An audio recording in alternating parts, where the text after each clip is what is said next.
వస్తాను తెస్తానండి అమ్మ. అలాగే చూద్దామని నువ్వు వచ్చావు తింటావని నీకు ఇష్టమైంది చేశాను. ఇప్పుడు వద్దంటే ఎలా? ఎందుకోనమ్మా, ఏమీ తినబుద్ధి కావటం లేదు. పోనీ వేరే ఏదైనా తింటానికి చేస్తాను. వద్దు వద్దు వద్దు, నీకేమీ అక్కర్లేదు. ఇల్లు అక్కర్లేదు, పెళ్లి అక్కర్లేదు, పెళ్ళం అక్కర్లేదు. ఏం చేయమంటావు అమ్మా? ఇష్టం లేకుండా బలవంతంగా తినమంటావా? సరే, నీ ఇష్టాన్ని నాకు తెలియనివా? ఇష్టం లేక కాదు, నీలో ఏదో మార్పు వచ్చింది. అందుకే ఈ 3 ఏళ్ళ నుంచి ఇలా ఉంటున్నావు. చెప్పు బాబు, ఏం జరిగింది? అసలు ఎందుకు పెళ్లి చేసుకోనంటున్నావు? ఏం లేదమ్మా. అదేమిటా? ఆకలి కలిగింది. మదన్, ఆకలి లేదంటే ఒప్పుకుంటాను. ఇష్టంగా చేసి నువ్వు తినకపోయినా ఒప్పుకుంటాను. కానీ పెళ్లి మాట ఎత్తేసరికి నువ్వు లేచిపోవడం మాత్రం ఒప్పుకోలేదు. చెప్పు బాబు, ఏం జరిగింది? ఏం లేదమ్మా, నాకు ఆకలి కలిగేదంతే. ఇది మొండి సమాధానం. చూడు బాబు, జీవితంలో ప్రతి మనిషికి కొన్నిటి మీద ఇష్టం, కొన్నిటి మీద అయిష్టం ఉంటాయి. కానీ పెళ్లి మీద మాత్రం ఎవ్వరికీ అయిష్టం ఉండదు, ఉండకూడదు. ఉంటే మాత్రం ఏదో బలమైన కారణం ఉంది తీరాలి. చెప్పు బాబు, ఏం జరిగింది? నిజమమ్మా, ఏం లేదు, నా మాట నమ్ము. మదన్, బిడ్డ ఏం చెప్పినా తల్లి నమ్ముతుంది. చివరికి అది అబద్ధమైనా సరే నిజమేనని నమ్మి పక్క వాళ్ళతో వాదిస్తుంది. అది తల్లి మనసు. ఆ మనసును మోసం చేయటం న్యాయం కాదురా. చెప్పు, ఎందుకు నువ్వు నమ్ముతున్నావు? వద్దమ్మా, నన్నేం అడగదు. ఈ పెళ్లి మాత్రం జరగదు అంతే. అంటే నువ్వెవరినైనా ప్రేమించావా? మీ నాన్నగారు ఏమన్నా అంటారని భయపడుతున్నావా? పైకి అలా ఉన్నా ఆయనకు నువ్వంటే ప్రాణం రా. ఆయన్ని నేను ఒప్పిస్తాను. ఆ అమ్మాయి ఎవరు చెప్పు. ఎవరు చెప్పినా, ఎవరు ఒప్పుకున్నా ఆయన మాత్రం ఒప్పుకోనని ఎప్పుడో చెప్పేశాడమ్మా. ఎవరు? భగవంతుడు. ఆ అమ్మాయి చచ్చిపోయిందమ్మా. మదన్. అవునమ్మా, ఆంధ్రోద్యమం పేరుతో బలైపోయిన అమాయక ప్రాణుల్లో ఆమె కూడా ఒకటి. ఆమెతోటే నా మనస్సు చచ్చిపోయింది, నా ప్రేమ చచ్చిపోయింది, నేను చచ్చిపోయాను. ఇంకెప్పుడు నా పెళ్లి గురించి అడగొద్దమ్మా.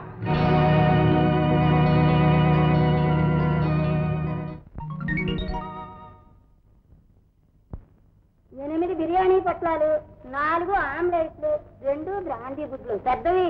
డబ్బులు సరిపోతాయా? చాలకపోతే బ్రాందీ పొట్లు అన్నపూర్ణ పేరు చెప్పి అప్పు పెట్టు. అన్నపూర్ణకి జ్వరం వస్తుంది. పగలంతా బాగానే ఉంటది, రాత్రి వచ్చేసరికి జ్వరం వస్తుంది. నా పెట్లో మాత్రలు ఉన్నాయి. మాత్ర వేసుకొని నీళ్ళు వేసుకొని కొత్త చీర కట్టుకోమను. భోజనానికి వెళ్ళాలి. అల్లుడు గారా? రండి రండి. ఇదిగో, ఏ వరతో అన్న పిలువు కానీ అల్లుడు గారు అని మాత్రం పిలవ. సరేనండి. ఏమిటండి అబ్బాయి గారు, ఈ మధ్య బొత్తిగా భోజనానికి రావడం మానేశారు? ఏం ప్రయోజనం? ఎప్పుడు వచ్చినా అదే అన్నం అదే కూర. ఊరుకోండి అబ్బాయి, వాళ్ళు మొత్తానికి ఏ రోజు కొత్త భోజనం పెట్టాలన్నా నేనే పెట్టాలి. సరే వచ్చానుగా, ఇప్పుడు పెట్టు. ఇక్కడ కాదు, వేరే అడ్రస్ చెప్తాను. మీరు వస్తున్నారని కబుర్ చేస్తాను. ఓకే. చీకటి చీకటి చీకటి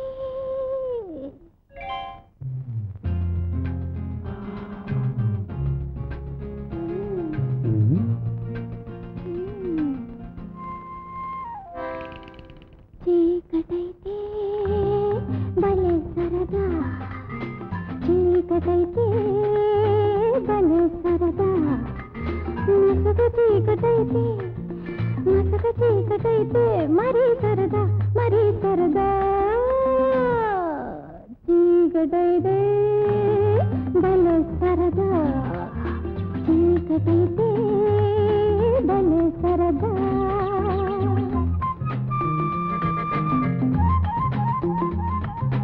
అందుకే అందుకందుకే అందుకే అందుకందుకే చీకటిలో వస్తాను, చీకటిలో లలలల, చీకటిలో పోతాను.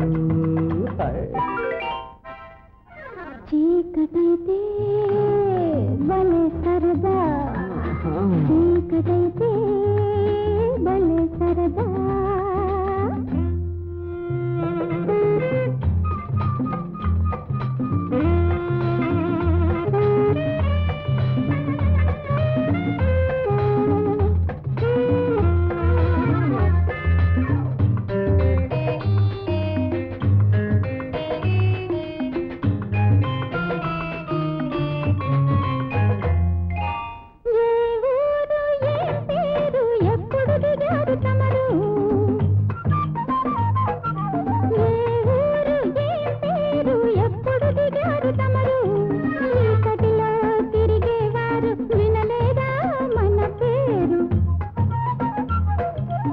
వెళ్ళిన చోటికి వెళ్ళనులే చూసిన రుచులే చూడనులే వెళ్ళిన చోటికి వెళ్ళనులే చూసిన రుచులే చూడనులే రోజు ఒక తిరుగుడు మన పేరే మగరాయుడు చీకటిలో వస్తాను చీకటిలో చీకటిలో పోతాను చీకటైతే భలే సరదా చీకటైతే భలే సరదా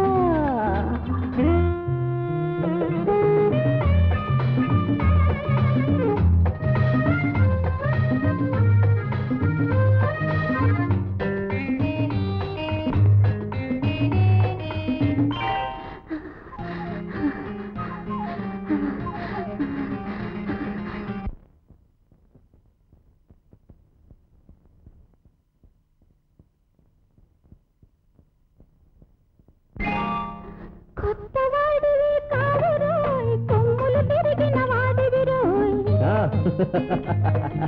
కొత్తవాడివి కావురోయ్ కొమ్ములు తిరిగిన వాడివిరోయ్ చిన్నవాడివి కావురోయ్ చెట్టుముకి రవ్వవురోయ్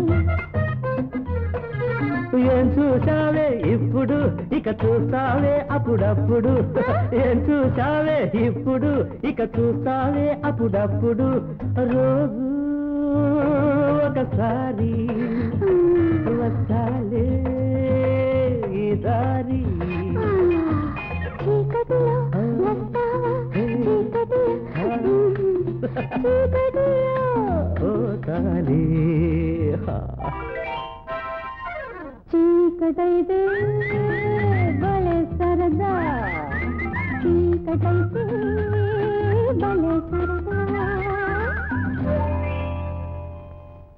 వెళ్ళవయ్యా అర్థం లేకుండా 2 లక్షలు 2 లక్షలు ఎవరికి కావాలి సంబంధం 4 లక్షలు ఒక ఇల్లు ఒక్కటే కూతురు ఆ సంబంధం కుదిరిపోయింది అది కాదమ్మా అమ్మా శుభోత్ ఇక్కడికి ఎందుకు వచ్చా ఆ ప్రశ్న అడగొచ్చింది నేను అయినా నా కడుపు నెలకొట్టు నువ్వేం బాగుపడతావు నేను చూస్తాను నువ్వేం బాగుపడతావు నేను చూస్తాను ఎంత బాగుపడతావు నేను చూస్తాను నువ్వెంత బాగుపడతావు నేను చూస్తాను నా బాగు నువ్వు చూస్తావా నా బాగు నువ్వు చూస్తావా నా బాగు నువ్వు చూస్తావా నా బాగు నువ్వు చూస్తావా నా బాగు నువ్వు చూస్తావా చూడు చూడు ఈ ఇదే కానీ అదోచేతుల్లో పెట్టి నేను చేరకపోతే నీ పని చూడు ఓటంలో పెట్టుకో చూస్తాను నీ తెలంగాణ నేనే చూస్తాను. అన్నీ ఓకే అమ్మా అవును క్యాష్ ముందే ఇస్తారా ఇస్తారమ్మా అదంతా మన ఇష్టం మీద ఆధారపడింది పోతే పోతే ఏమిటి మంచి ముహూర్తం చూసుకుని పెళ్లికి మాత్రం చూసుకోవడానికి తమను తీసుకురమ్మన్నారమ్మా ఆ ముహూర్తం ఏదో తొందరగా పెట్టండి అలాగే అమ్మ కొంచెం మంచి తీర్థం ఇస్తారా అలాగే మటన్ మటన్ ఏమిట్రా కంగారు మా అమ్మ నా పెళ్లి నిర్ణయం చేసిందిరా అలాగా అయితే ఏం చేద్దామంటావు అది చెప్తామనే నీ దగ్గరికి వచ్చింది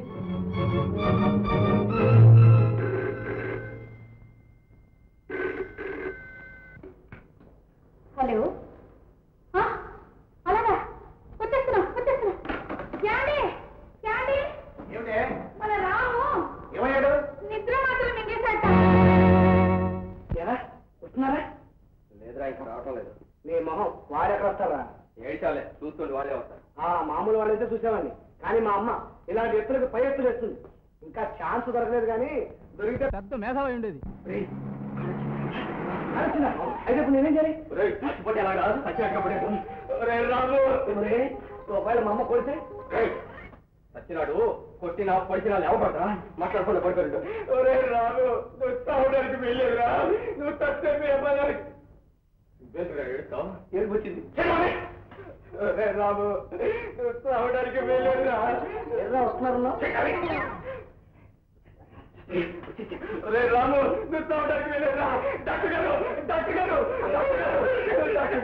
నా రాము తాగడానికి వెళ్ళేది నా ఎత్తు తీసుకొని కావాలంటే నా ప్రాణం తీసుకొని డాక్టర్ గారు చూసావా వీడు మాకు ఎవరికి చెప్పకుండా